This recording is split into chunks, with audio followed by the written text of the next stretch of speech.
Hello everyone, আসসালামু আলাইকুম রহমতুল্লাহ। আশা করি সবাই ভালো আছেন। আমরা গত ভিডিওতে দেখছিলাম হোম ট্যাবের যাবতীয় কাজ এবং আমরা এর আগের ভিডিওতে দেখছিলাম মাইক্রোসফট ওয়ার্ডের ফুল ইন্টারফেসের পরিচিতি। আজ আমরা দেখব ইনসার্ট ট্যাবের যাবতীয় কাজগুলো দেখব। তবে এই যে সবগুলো কাজ যদি দেখতে যাই আমাদের ভিডিওটা অনেকটা লং হয়, যার কারণে আমরা এখানে যে ইনসার্ট ট্যাবের আন্ডারে যে কতগুলো প্যানেল রয়েছে, যেমন কি মনে করেন পেজেস রয়েছে, টেবলস রয়েছে, ইলাস্ট্রেশন রয়েছে, এরপরে লিঙ্ক, হেডার এন্ড ফোল্ডার রয়েছে, টেক্সট এবং সিম্বল যে রয়েছে, আমরা এখান থেকে একটা একটা করে প্যানেল শেষ করব। আজ আমরা শুধুমাত্র এখান থেকে পেজেস প্যানেলের কাজটা দেখব। পরবর্তীতে আমরা আস্তে আস্তে পরবর্তী প্যানেলগুলো কমপ্লিট করব।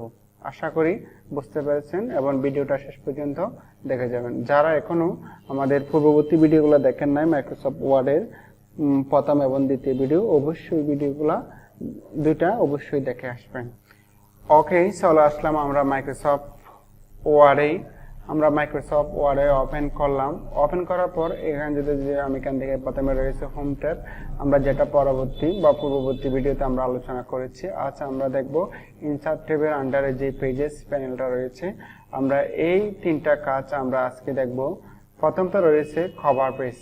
আসলে আমরা জানি আমরা অনেক সময় বিভিন্ন ধরনের সাজেশন, বিভিন্ন ধরনের সিলেবাস বা ইত্যাদি ইত্যাদি আমরা কোনো একটা প্রজেক্ট যখন রেডি করি, ওই প্রজেক্টের উপরের পৃষ্ঠায় যা থাকে তা যদি সরাসরি দেখা যায় তাহলে অনেকটা সুন্দর লাগে না।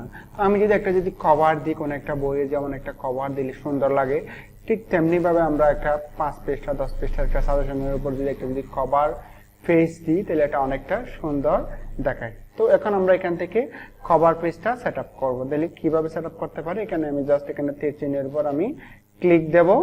দেন আমাদের এখানে কতগুলা টেমপ্লেট দেখাচ্ছে। আমার যদি ইচ্ছা হয় আমি এই টেমপ্লেটগুলো ইউজ করব। এখানে যদি আমরা একটু নিচের দিকে যাই, এখানে আমরা আরো অনেকগুলো টেমপ্লেট দেখতে পাচ্ছি।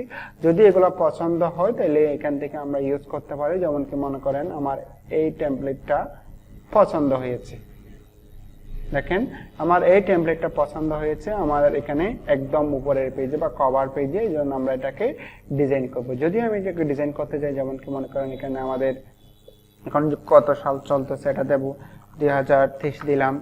এরপর এখান থেকে আমাদের ট্রেনিং সেন্টারের নাম দিতে পারি।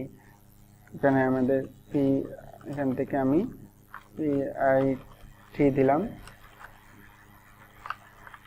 ওকে, আমি এইভাবে করে দিলাম। এরপরে আজকের তারিখটা দিতে পারি। আমরা এখান থেকে ডেটটা মডিফাইড করে এখান থেকে আজকের তারিখটা অথবা নির্দিষ্ট একটা তারিখ আমরা যেই ইয়েতে দিতে চাই ওই তারিখটা দিতে পারি। দেন আমরা এখান থেকে নিচে আমাদের ওই যে আমাদের যে ইয়ে রয়েছে, আমাদের যে সাজেশনটা রয়েছে, আমাদের যে পেজটা রয়েছে বা আমাদের ডকুমেন্টটা রয়েছে, ওটার সম্পর্কে বিস্তারিত আমরা এখানে চাইলে লিখে দিতে পারি। এরপর এখান থেকে কিছু সাবটাইটেল হিসেবে আমরা কিছু লিখে দিতে পারি।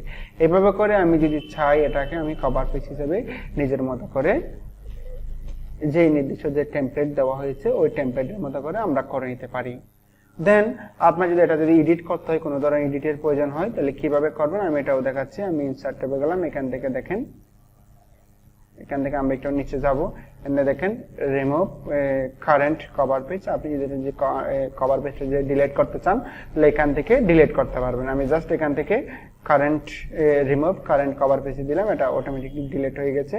এরপর আপনি যদি এটাকে আপনার যদি কভার পেজটা যদি নিজের মধ্যে করে ডিজাইন করে দিতে চান তাহলে আপনি এখান থেকে আবার কভার পেজে যাবেন। দেন এখান থেকে আপনি এখান থেকে ব্ল্যাঙ্ক একটা যে কভার পেজ রয়েছে এরকম একটা অবশ্যই থাকবে। যদি না থাকে আপনি একটা কাজ করতে পারেন, সেটা হচ্ছে আপনি মনে করেন এটাতে রাখলেন, এটাতে রাখার পর আপনি এখান থেকে চাইলে সবগুলো ডিলিট করে দিতে পারেন। আমি যদি ডিলিট করতে চাই এখান থেকে অবশ্যই আপনি ডিলিট করতে পারবেন। আমি এটাকে ধরলাম, এটাকে ধরে আমি এটাকে সবগুলো ধরে এখান থেকে, যেমন মনে করেন আমি এটাকে ধরলাম, ধরে এখান থেকে জাস্ট পুরাটাই আমি ডিলিট করে দিলাম। এখানে আমাদের জন্য একদম ব্ল্যাঙ্ক হয়ে গেছে।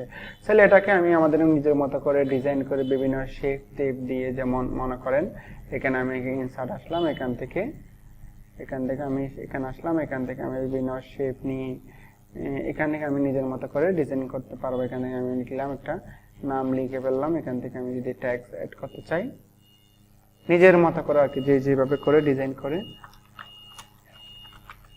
আমি এভাবে করে দিলাম। আমি এটাকে বোল্ড করে দিলাম।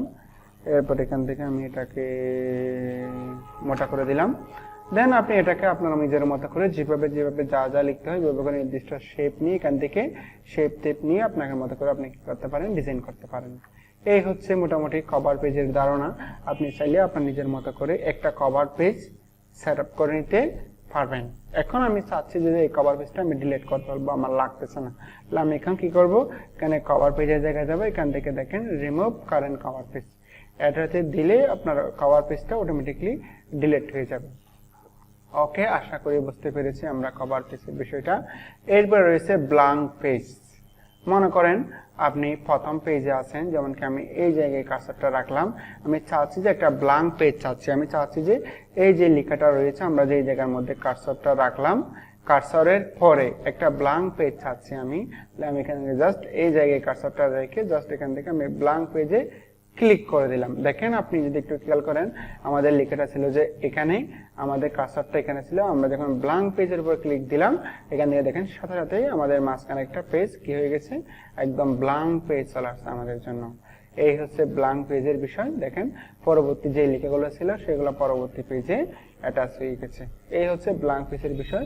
আমি যদি আপনাদেরকে যদি আরেকটা যদি দেখাই, মনে করেন আমি এই জায়গায় রেখে কার্সরটা যদি আমি এই জায়গায় কার্সরটা রাখি, কার্সরটা রাখার পর যদি আমি এখন যদি আবার ব্ল্যাঙ্ক পেজ দিই, আমাদের জন্য মাঝখানে একটা ব্ল্যাঙ্ক পেজ রেডি হয়ে যাবে।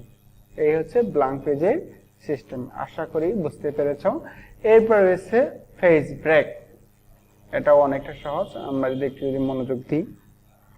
ওকে, মনে করেন আমি এই জায়গায় আছি, কার্সরটা আমি এই জায়গায় রাখলাম, আমি চাচ্ছি যে আমি এখান থেকে ভেঙে নিয়ে পরবর্তী পেজে চলে যাবো, পরবর্তী লেখাগুলাও।